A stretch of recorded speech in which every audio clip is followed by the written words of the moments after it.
Hey, good morning, everybody. Hey, you know what time it is. It is Thursday morning. This is Thursday Morning Live, and Happy New Year. Man, I hope everybody had a great holiday. I know the last couple of weeks we have been here, but we had a recording. And so, we are live again this morning. I'm excited about today's guest. We'll get to Pamela in a minute here. But, what are your intentions for the new year? What have you decided to do to move forward personally as well as professionally? My big thing is I always talk about we don't grow professionally unless we're growing personally. So what are you doing for yourself this year? Are you putting any money into education for yourself? Are there seminars, events you're going to go to? What are you going to do to learn something new, maybe turn a corner in your life, maybe turn a corner in your business this year? How about it from a business standpoint? What are your goals? What are your desires and aspirations for this year? New Year's resolutions, there's a lot of talk about, do we set a resolution? Do we set a goal? Do we not? For myself this year, I've set a couple of goals for myself, a couple of things that I want to achieve business wise. But for the most part, I'm really looking at personal growth this year. How do I grow more? How do I step it up a little bit so that I can bring more value to you, to other listeners? I want to welcome you here this morning. This is Thursday Morning Live. If you're new to the show, Thursday Morning Live is really focused on Chicago area entrepreneurs. So if you know anyone who is a business owner, a restaurant owner, a small retail owner, somebody who this would benefit them in their business, I'd love to interview them and have them on the show. So I'm always open for you to throw somebody's hat in the ring. There's some people online this morning. Good morning, Forrest. Cheryl, good to see you. I'm glad you're here this morning. If you're here, throw your name and where you're from in the comments. We'd love to say hi. My guest this morning, and I am really intrigued, right? So I like to find business owners that do different things. And Pamela Martin with Long World Services has a business that's a little bit out of the box. I think you're going to find this morning this will be a little bit out of the norm, and I'm excited about having her on. Let me bring Pamela in. Hi, Mike. Good morning. How are you? I'm doing great. How are you? Great. Happy New Year. Happy New Year.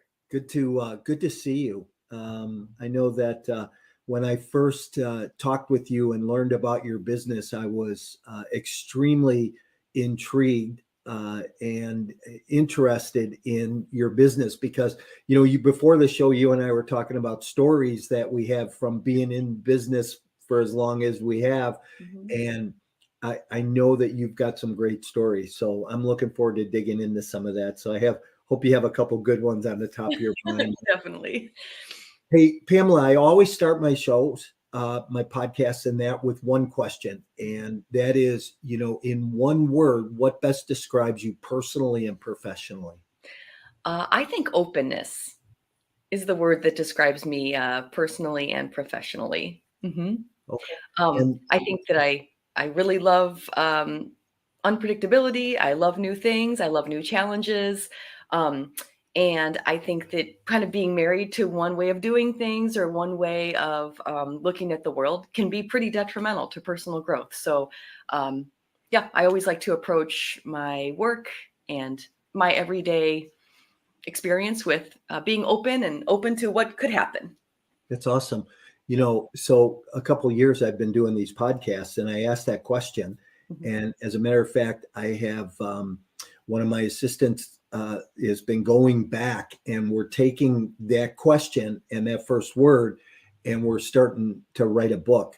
So I'm going to be bringing out a book, but here's what I know for sure. No one has ever said openness. Oh, good. I think that's awesome. So we're going to have to, we're going to take that first word that nobody's ever said before, because other things come up like focused and determined and tenacious, and those words come up often, right? Mm-hmm. Sure. A word that hasn't come up. So I love that because I think we all have to be open-minded. And so Pamela, why don't you tell us a little bit about who you are, a little bit about your history, how you got to do what you do and talk about your business a little bit. Sure thing. I'll start with myself. My name is Pamela. I was actually teaching for about 16 years. Um, I lived in Chicago for 20 years. I just recently moved across the border to Wisconsin in September. Um, let's see, I started Long World Services for the Living about 5 years ago. And basically, this business, we specialize in putting homes to rest after a death or during a senior transition. This just means that we consign, sell, donate, and dispose of everything in a home. Um, and we prepare it for real estate showings. We prepare it for a new owner. And in that process, we have lots of other things come up too. We're always happy to pack and ship items. We're happy to care for pets left behind, plants left behind. We're happy to digitize photos, do paper searches, search for lost jewelry, you name it. We've done it. Yeah, we really love not having just one thing we do. So when families hire us, they know they have 24-hour access to us. They have my personal phone number. I'm at all of the jobs. So the families always know who they are dealing with. And very transparent process. Families can be as involved or as hands off as they wish. I've had some clients I've like literally never met in person, and I have other clients who were at the home the whole time I was there. Most of them I meet just the one time when we do a Right. walkthrough initially. Yeah. Hmm. So I want to just back up for a minute. What did you teach before you went into this business? Sure. For 8 years, I taught at Purdue Calumet. I was teaching English as additional language learners. It's interesting because it was sort of a startup program. I was the first person hired as to help build an English as an additional language program at Purdue. Mhm. And most of the courses that I designed involved tech writing, writing for academic purposes, um, presentation, academic reading, you name it. And it was interesting because working there was sort of like working at a startup. It was like 80 hours a week, and everyone was just kind of, burning the midnight oil all the time. And then later at University of Chicago, I was teaching Fulbright scholars who were going to be studying or teaching abroad. I was teaching them how to teach English as additional language. Also, I was helping international scholars who were having trouble publishing at the same rate as their domestic peers. Okay. Um, and through the whole process, even to this day, for about 20 years now, I've been editing dissertations and theses for private clients. So I still have my foot in that world. But Mike, I'm sure you understand this as someone who's very dynamic and has had all sorts of businesses. I feel like we have a path in life, like lots of different paths that we can go on. And staying on one path might be, I don't know, not ideal for everyone. And I could feel my sort of teacher energy waning toward Mm. the end of my teaching career. And I never wanted to be like a boring teacher or someone who the students didn't want to be around. I wanted always to have an exciting life where I was learning lots of things. Yeah. So I thought the best thing to do for everyone involved, myself and my future students, would be to kind of step out and try something new. Awesome. Good for you. So here's what I find interesting, right? Is you lived, this life, this teaching life, this kind of a W-2 mentality, and you go from that to being a business owner. How do you make that transition? And is it easy to make that transition? Oh my gosh, Mike, I love that you asked this. I think there's something really strange about the United States. I feel like most of us are put on a path to have a W-2 life. I feel like I really wish that high schools would focus more on entrepreneurship and kind of helping people feel comfortable with this idea that everyone has value. All you have to do is develop it and figure out how you can add value to other people's lives. Um, Now, I mentioned to you earlier when we were off screen, like everyone in my family is a business owner. Mm. Now, I feel like I kind of had this, I'm so lucky in that way that my parents didn't have a regular schedule. Um, no one in my family has a regular schedule. I was the one with the regular schedule. Um, and despite that, I still went and had a formal job. And I find that really, I don't know, I feel like that speaks to kind of the climate in the United States where people are directed toward, well, you want to have a stable job, you want to have a schedule, get on that schedule. Um, but yeah, but I definitely feel lucky having so many role models. Both of my grandfathers owned their own business. My Mm. parents, my brother and sister, everyone did. And even so, I think I have some sort of first language fluency with that. I mean, I'm able to like reference. Oh, okay, yeah. I'm able to see that as like sort of normal. But again, I do find it interesting that I had a formal job for so long. Yeah. Yeah. So what kind of so you come from a family of entrepreneurs. Yeah. And what kind of businesses did your family have in your life in the past? Well, my grandfather owned a pipe organ building and service company. So he built pipe organs all over the Midwest. It's called Muller Pipe Organ. It's kind of an interesting business. And then my Pippy, that's my grandfather, he owned a box company. He developed a special type of boxes. Um, and he had that for multi generations. And then my parents were developers. They built luxury homes and commercial properties. Wow. My brother's a general contractor, and my sister is pretty deep in real estate. Yeah. Yeah. So that's interesting, right? So, I think that in life we get in these boxes and, you're in real estate and that's all you do, or you're in the construction business, that's all you do. But I love having people on Thursday morning because there's so many different types of businesses. You know, who I don't know that I've ever thought, I've seen pipe organs and I've heard them in churches and, but I've never thought about being in business, building and servicing pipe organs. I Mhm. mean, so you really get and I've had some guests on the show over the last few months that have had some really interesting businesses. Um, Philip, right? Yes. Who so Philip has this business that's just so outrageous, right? I mean, who would have ever thought about um, disposing, that's not even the right way to say it, but trying to be respectful in this, right? But so, and it's kind of like you're kind of in that space also where somebody passes away and you go in and you help, or somebody elderly owns a home and they need help cleaning that out and decluttering, or so how did you get into that? What happened? I think people wind up in business because something happens in their life. uh, Yes. there's some, like, I didn't grow up in a family of entrepreneurs. My grandfather had a painting company, but I was very young when he passed away. And then so how did I get in real estate? I remember and this is just a crazy quick story, but I remember asking my dad one day, we're on family vacation, sitting on the side of a pool. I can't be 8 years old. And I remember this vividly, saying, "Hey, how come so many doors and rooms around this hotel?" And he said, "People come here and they pay the owner money to stay here." And at that moment, I thought, God, I want to be an owner. And so that was I think that point in my life where I decided I was going to go into real estate at some point.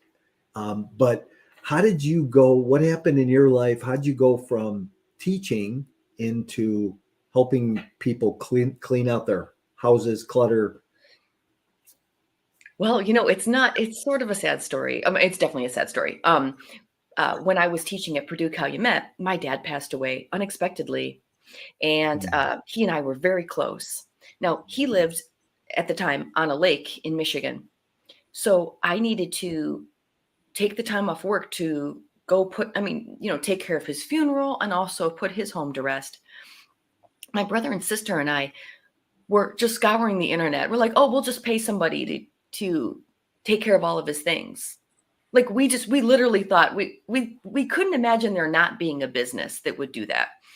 But we couldn't find one. Mm, So the three of us said, okay, one of us will do this, we'll make this business later because this is for the birds, right? Going into a loved one's home and cleaning out a refrigerator, at 3 in the morning, this is not what I don't think anyone should be doing after the shock of a loss or a long-term illness. A lot of my clients, they've been caring for their parents for years. And then they're expected to go, sort through photos and VHS tapes and, oh my goodness, whole attics of belongings, right? So I thought, yeah, I definitely want to create a space for people uh, to be able to grieve in peace. That's kind of our slogan, right? We put the home to rest so you can grieve in peace. And we also feel like a lot of people aren't physically able to do this. So we take care of this physically, spiritually, emotionally, right? Logistically. A lot of people have kids. How are they supposed to, empty a home when they have kids who are going to sports and theater schedules, et cetera, right? So um, again, as a person with no kids, my husband and I still had such a difficult time going to Michigan and closing out a home. So we thought, well, someone with kids, this would be next to impossible to do. Mm. So that's where the idea came from. Yeah, that's interesting. That situation comes up in your life, and this really close to me right now. I have a good friend, and I'm watching. He's sick, and I'm watching the struggle that his wife's going through, and him, getting closer to death, and I'm like, oh man, I just hate this, and I can't even imagine what it's like when that person does pass away and you've lived with them, or you're in a different place and now you have to go in and clean their room out and get their things. And so what it sounds to me your business really is you're not your typical estate sale company. You're not a company that just comes in and does an estate sale, but you do more than that. You go beyond that. Would that be a great evaluation? Yes, Mike, that's perfect. I feel like a lot of estate sale companies, especially in Chicagoland, have a $10,000 minimum that they believe they could make. Now, I'd say most homes don't have that right now, or they do, but $8,000 of that is in sterling silver, right? Which no need to pay an estate sale company 30% to sell something like precious metals, right? So I always tell families we're a great estate sale alternative. Now, I do estate sales, no problem, but I don't take any percentage. So my clients receive 100% of the proceeds of anything that I'm able to sell privately. Um, if I find a $30,000 painting, I'm going to auction that, and the auction house will take a percentage, but I don't. We just charge by the day. So anyone who's had trouble with an estate sale company, either getting them to call them back, or a lot of the estate sale companies, like I said, they just, in order to staff and advertise for the sale, it could be very, very expensive. Right. My advertising costs and my staffing, it's just a lot lower. And I'm able to, make money for my clients, definitely. And because I don't take the percentage, a lot of times I can make more than a formal estate sale company would make. Does Yeah. that make sense? Yeah. No, it makes a lot of sense. And I just find it an interesting model. So let's talk about, being an entrepreneur. One of the things in business is we need to talk about marketing. So you're in a business that is a little out of the box. How do you market for your business? Well, the first thing I did 5 years ago, I reached out to 300 biohazard companies. These are companies that go in after someone has passed away and there's a biohazard that needs to be addressed. Um, so I reached out to them thinking, like when I first started the company, I thought that I would be doing 99% of my jobs out of state. But actually, the opposite happened. 99% of the jobs are in Chicago, right? Wow. And then and then every once in a while I'll get a call like to go out of state, but very rarely. So my initial marketing was the biohazard professionals. And then I visited 85 funeral homes in my car or on foot. Like I drove to all these funeral homes Good with old her fashioned door knocking, right? I totally did. Yes, Yeah. and like unsolicited, I mean, it was very like very 1950s. Like, oh, I'll just go visit these funeral homes. They'll all want to know about this business. That's Yeah. not true. They didn't all want to know about it. But I mean, everyone was friendly, but I realized something. This is kind of an aside. And I don't want to throw shade on anybody, but when I would go to these funeral homes, so many of the funeral home directors would look me straight in the eye. And now remember, I clean out homes after someone's died, right? And these funeral home directors would look at me straight in the eye and say, "No one has ever asked me for a service like this. And I've been a funeral director for 40 years." And I'm thinking to myself, no one's ever asked you for a home clean out company? Like, it just kind of blew my mind. Isn't that Wow. interesting? Are you And changing the whole industry? yeah, and I have a theory about it. Okay. I think it's because so many funeral home directors inherit their business and jobs. Like they already have a reputation. Their grandfather started the business Hmm. and then their dad had it and then they have it. You know what I mean? Yeah. So they don't really have to market the way you and I do and the way all of us watching this podcast need to.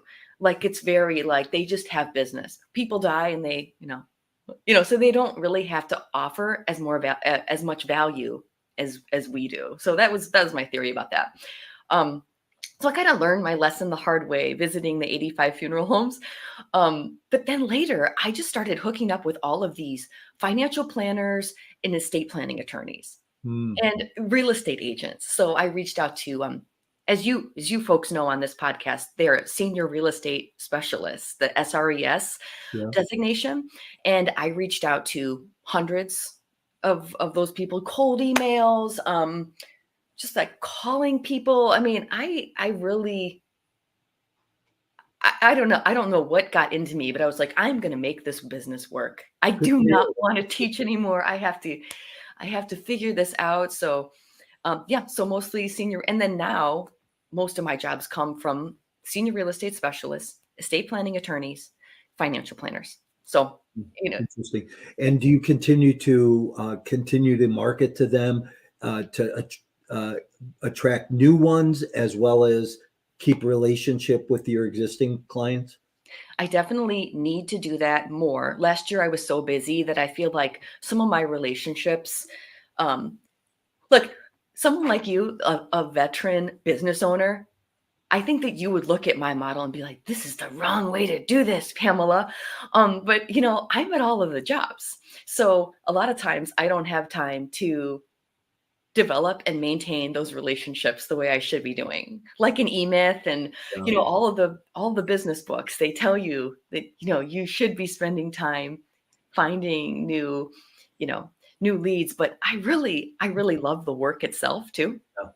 I'm You kind of know, that technician too. Mhm. I'm a business performance coach, right? So I know you're just sitting there like, "Oh my gosh, this you're my woman is you're crazy." my You're like perfect writing notes. client. You're I my perfect client.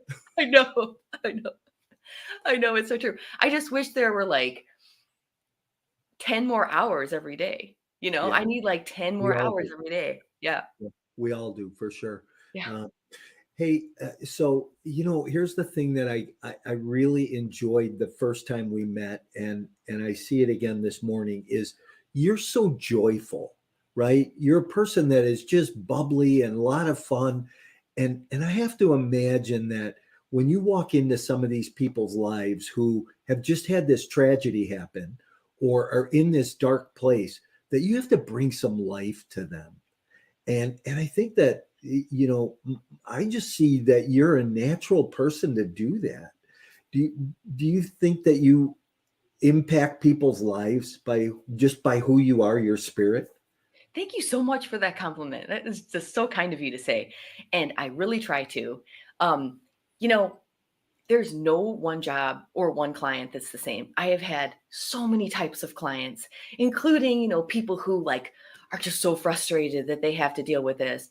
And then people who can't stop crying and people who are completely stoic, right? Yeah. And I think part of being open too is seeing each one of those personality types and trying to decide how to help them. Mm. So there's no one way to like address each client. Um, I know again, this is going to sound so unprofessional, but I remember this one walkthrough I did. This woman was just very, very upset, and we ended up crying together on just in her living room. And I mean, it was not, I just couldn't help myself. And I remember saying, like, this is so unprofessional. I really apologize. And she just, I don't know what happened. But we ended up having a great relationship. Many of these clients, I'm in their life for a very short amount of time. I don't know if you, anyway, my logo is a white bunny, right? It's a white rabbit. And that's because I think that rabbits are peaceful animals that are there when you need them and then they disappear. They take their problems, they take your problems with them. And I feel like I'm like sort of a rabbit for these people. Like I'm trying to be in their life and in a in a way that isn't completely exhausting for them. And I want to be there as much as they want me there. Right. And I think that, you need some peaceful energy around you. You need some, and just people to be able to anticipate what you need, whether that's a little bit more talking or whether that's no talking at all. Right. So, and I don't know, did that answer your question? I'm sorry. No, and I don't know that I really had a question around it. Okay. This was more kind of a statement, but hey, it's funny how the time goes so fast in the morning on this, but we need a great story. So something you found that they didn't realize, or just you have a good story for us. Sure. Like a happy one. Yes. Okay. Just some fun surprise. I had a very sort of sad situation. A woman had been living in an apartment for many, many years and had moved out, and the whole family was just a little bit concerned about the person's financial situation, and there was quite a lot of uh, just things that I needed to get rid of in the place. And I was there for a week, just kind of going through everything. And then the very bottom of a pile of like a storage unit, just lots of things that needed to be disposed of. I found a $10,000 oboe um, Oh, in a case, completely protected. And I was able to sell that for the client and more than pay for my services for the week. And it was just a really fun, happy find. No one knew it was there. No one knew how it got there. It was just I don't know. It was a really magical moment for me. wow, that's interesting. A $10,000 oboe. Yeah. Yeah, it was an oboe. And I was like, I bet this is because here's the thing. Like, I'm a generalist. Like, I've been thrifting for 20 years. Everything in my home is secondhand. I have a really good eye, I think, about finding things of value and just finding cool things. Yes. But I'm a generalist. I don't know. I certainly don't know when I find it, I don't know how much everything is worth, of course. But I touched this and I was like, this is worth something. And then I was able to get it sold for them. And yeah. Well, there's an instrument I'm glad my kids didn't want to play. Definitely. Um, Hey, Pamela, thanks for being here this morning. Couple follow-up questions. What's the best book you've ever read? Oh, uh, Winesburg, Ohio by Sherwin Anderson is my favorite book. Oh, And that kind of goes to my personal philosophy. It's this idea that if you're married to an idea, then it can really lead to your downfall. And that's the thesis of that book. I love it. oh, interesting. Winesburg, Ohio. Winesburg, Ohio. Yeah. Oh, Yeah. It's just a interesting. book from, I think it's 1920. Okay. Wow. Love some old books. So you obviously are a vintage shopper, huh? Definitely. Yep. Everything in my house. Like I never buy anything new. Yeah. Yeah. There's some cool stuff that I have a couple pieces, but yeah. Oh, Um, and then favorite tourist attraction? in the world or in Chicago? Chicago. Yeah. Okay. I love the Garfield Park Conservatory. This Art Deco greenhouse. I mean, it's absolutely beautiful. They have concerts there. Um, I mean, they do some really unique events every year for the holidays. It's absolutely beautiful. And I see it's like not usually on tourist lists of things to do in Chicago. Yeah. People usually go to the Chicago Botanic Garden, which is also cool, but I think Garfield Park Conservatory is absolutely lovely, and it's in Chicago proper. Yeah. Whereas, Chicago Botanic Garden is out in Northbrook. It's kind of a hike. Yeah. I didn't know that they had concerts I'm going to have to check into that because I love live music. And Yeah. so I'm assuming in the spring and summer they have music out there then? Well, the concerts I went to there, I saw Phil Coran there one time. He's like a Chicago jazz Yeah. legend. Yeah. He was inside just one of the, you can have weddings in there. He was in the area where they have weddings. Yeah. Oh, I wow. mean, so like inside this magical, you know, greenhouse where, we just think of all the people who shared the city with us in the, 1920s and 1930s throughout time in there. It's It's a just a cool really place. It's a really cool place. So, yeah. how about best restaurant in Chicago? Best restaurant in Chicago. Um, Mike, I'm so embarrassed to say this, but like every restaurant that I love in Chicago ends up closing, Yeah. which is so weird, right? But I think that kind of also goes with my personal philosophy. It just seems like I always just end up, trying new things all the time. But I definitely love. Oh, what's wrong with me?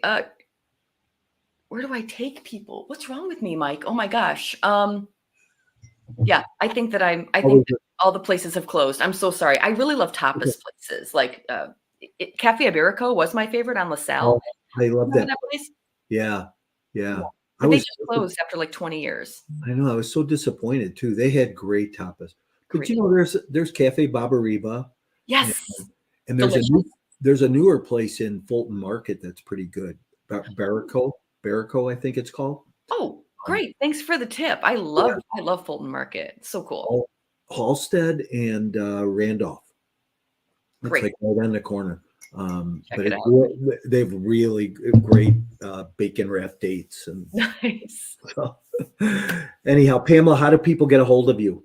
Oh, they can call me anytime. I always tell people if you have a question on consigning, donating, or discarding, you can literally call me or email anytime. I get bizarre, fun phone calls all the time. I love directing people to the right place.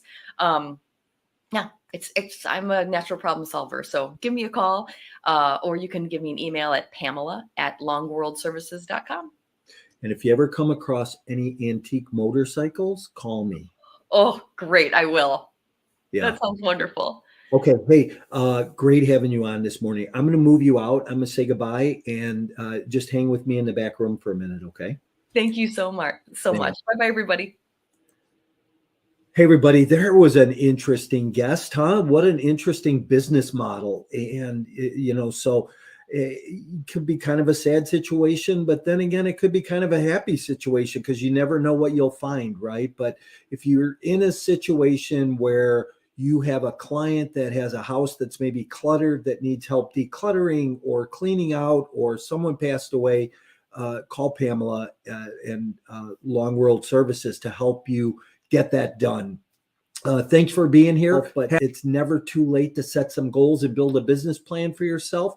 If I can help in any way move you forward professionally or personally this year, don't hesitate to reach out. I've had a couple great conversations with people the last couple of days in regards to their goals and what they want to accomplish over the next year here. Would love to work with you, help you in any way that I possibly can. If you are new to the show, please like us, love us, subscribe. Thanks for the likes this morning. I love that. Subscribe to our YouTube channel. We bring great content. We're here every Thursday morning for Thursday Morning Live. And on Saturdays, we do Multifamily Unplugged, which is multifamily real